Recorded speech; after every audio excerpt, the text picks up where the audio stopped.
చేయించుకొని మీ నాన్న మీ అమ్మని తీసుకుని విజయవాడ బయలుదేరాడు. స్వామి ఇంటికి తాళం వేసింది, ఎక్కడికి వెళ్ళాడో తెలియదన్నా. Hello Swami here. Hello Swami here. ఎవరండి ఫోన్లో? ఏదో రాంగ్ నంబర్. నువ్వు పడుకుని నిద్రపో. సరేనండి. పరశురామ్ కార్లో విజయవాడ వస్తున్నాడు. మీ నాన్నతో పనిచేసిన పరమశివం మీ నాన్న వచ్చే దారింటో వాళ్ళకి చెప్పేశాడు. ఏ రూట్ లో వస్తున్నారు సార్? ఏలూరు దాటి హనుమాన్ జంక్షన్ రూట్ లో వస్తున్నాను.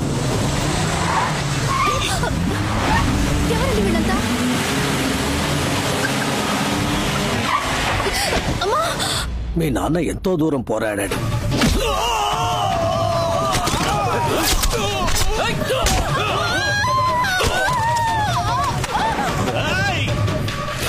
మీ అమ్మ పక్కనే ఉండటం వల్ల మీ నాన్న వాళ్ళని ఏమీ చేయలేకపోయాడు.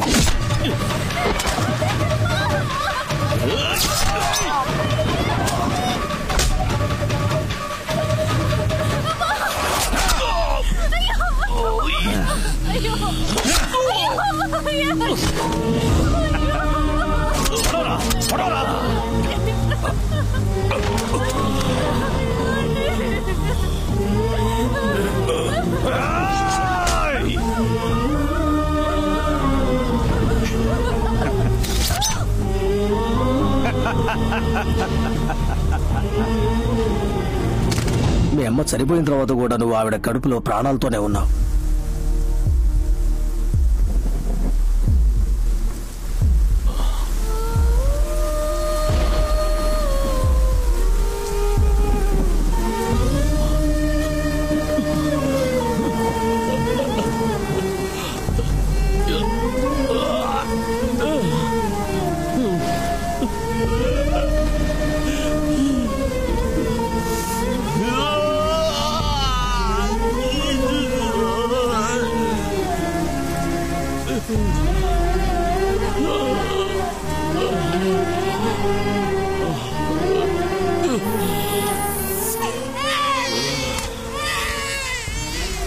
నువ్వు ప్రాణాలతో ఉన్నావని తెలిస్తే నిన్ను చంపేస్తారనే భయంతో నిన్ను హాస్పిటల్ నుంచి తీసుకుని ఢిల్లీకి వచ్చేశాం. మన కుటుంబంలో మిగిలిన అందరినీ దారితో గుద్ది చంపించేశారు. అంత దుర్మార్గులుండే ఊరికి నువ్వు వెళ్ళాలా? చెప్పు, నువ్వు వెళ్ళాలా? రామస్వామి, పరశురామస్వామి.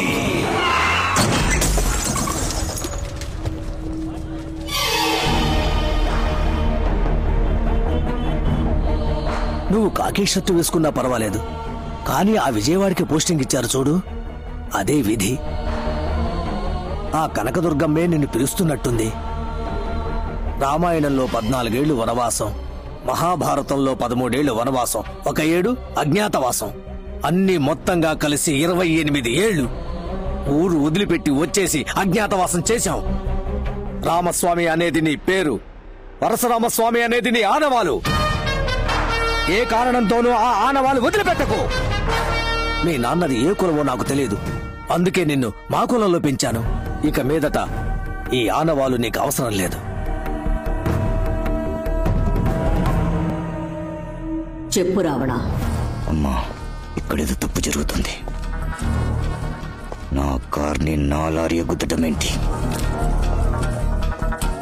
నీకు కొత్తగా ఒక శత్రువు ఎదురవుతాడు.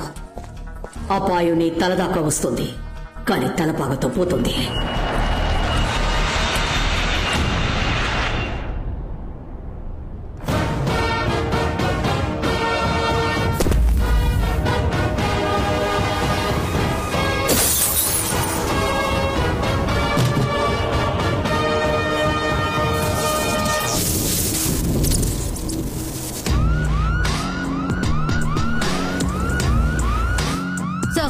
Welcome sir. ఈ ఊళ్ళో రావణ భిక్షు అని ఒకడు ఉన్నాడని చెప్పారు.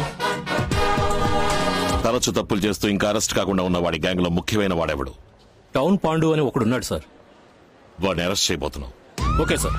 సరిపోయింది. ఏంటయ్యా వచ్చి రాగానే రావణ భిక్ష విషయంలో తలదూరుస్తున్నారు?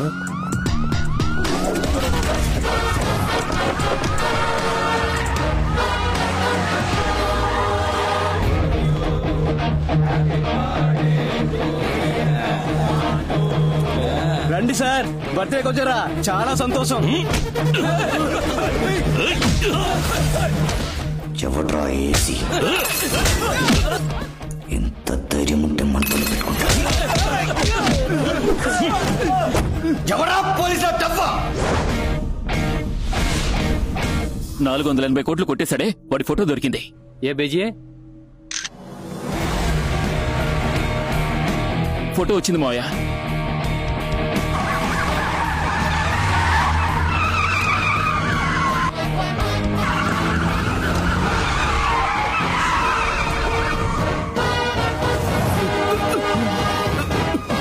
ఎంతసేపు? మత్స్యస్వామి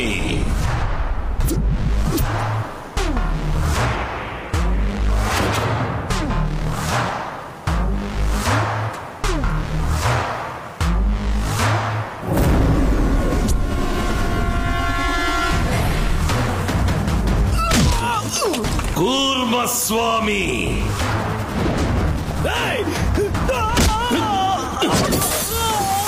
వరాహస్వామి నరసింహస్వామి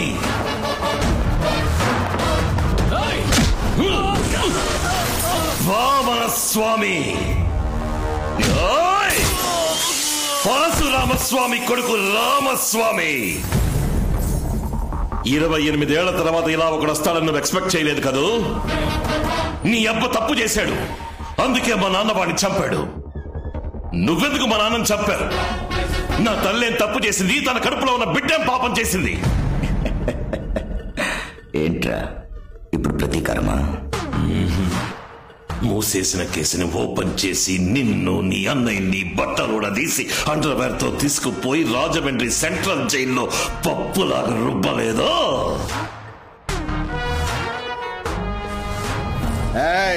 నేను రావణాసురుణ్ణి, బ్రహ్మవంశం 10 తలలు ఉన్న రాక్షస రాజుని అంతం చేస్తా. నేను 10 మాసాల కడుపులో ఉండి 10 రోజులు హాస్పిటల్లో ఉండి 10 నిమిషాలు నొప్పులు వచ్చాక పుట్టిన బిడ్డని కాదు. మా అమ్మ చనిపోయిన అరగంట తర్వాత శవం నుంచి బయటికి తీసిన బిడ్డని. నేను స్వామిని కాదు, భూతాన్ని. పోలీస్! నేను పోలీస్ కాదు, పోకిరి.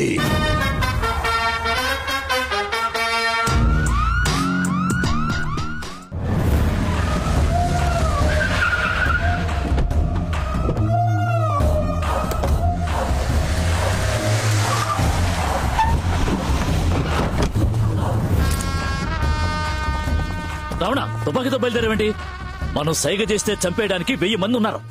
రణశేషం రణశేషం దేన్ని మిగిల్చకూడదు. ఇంకో 6 మాసాల్లో ఎలక్షన్స్ వస్తున్నాయి. నన్ను సీఎం క్యాండిడేట్ గా అనౌన్స్ చేయబోతున్నారు. ఈ సమయంలో చెడ్డ పేరు తెచ్చుకోకూడదు. రావడం అన్నయ్య రా. రావణ ఎక్కడికి రా? ఇదేనా రోడ్ షోనా? వెంకాలే రావడానికి.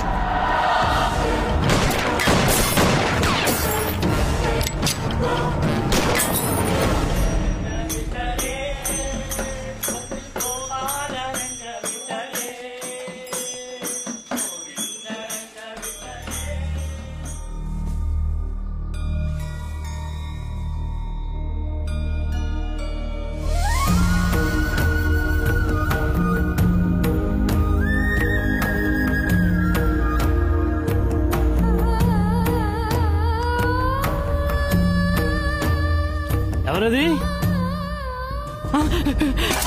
పరశురామ స్వామి గారా? కాదు కాదు, ఆయన గారు కొడుకు తమరు. అయ్యా అయ్యా, ఇన్నాళ్ళు ఏమైపోయారయ్యా మీరు? మీరెవరు? నేను మీ నాన్నగారి నమ్మిన బంటునయ్యా. ఏదో ఒక రోజు ఎవరో ఒకరు వస్తారని ప్రతిరోజు ఇల్లంతా శుభ్రం చేసి ఉంచుతున్నానయ్యా. వారి ఇంట్లోకి రాకూడదు.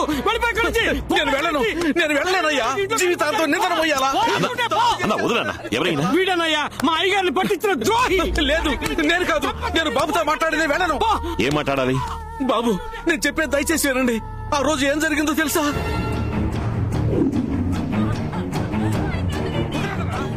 మీ నాన్న వచ్చే రూట్ అడగమని నన్ను వాళ్ళు బెదిరించారు. నేను ఒప్పుకోలేదు. నా భార్యని చంపేశారు. నేను ఫోన్ చేయకపోయి ఉంటే మా అబ్బాయిని చంపేవాళ్ళు. ఏ రూట్లో వస్తున్నారు సార్?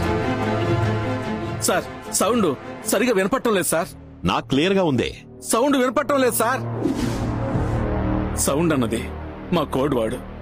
మీ నాన్నకు అక్కడ ఏదో ప్రాబ్లం ఉందని అర్థం కావటానికి సౌండ్ అని 2 సార్లు గట్టిగా అన్నాను. కానీ నా మీద ఉన్న నమ్మకంతో ఆయనది అర్థం చేసుకోలేదు. మీరు నాకు హెల్ప్ చేస్తారా? చెప్పు బాబు, ఏం చేయమంటావు? మా నాన్నతో నిజాయితీగా పనిచేసి రిటైర్ అయిన పోలీసు వాడు ఉంటారుగా, నేను వాళ్ళని కలవాలి.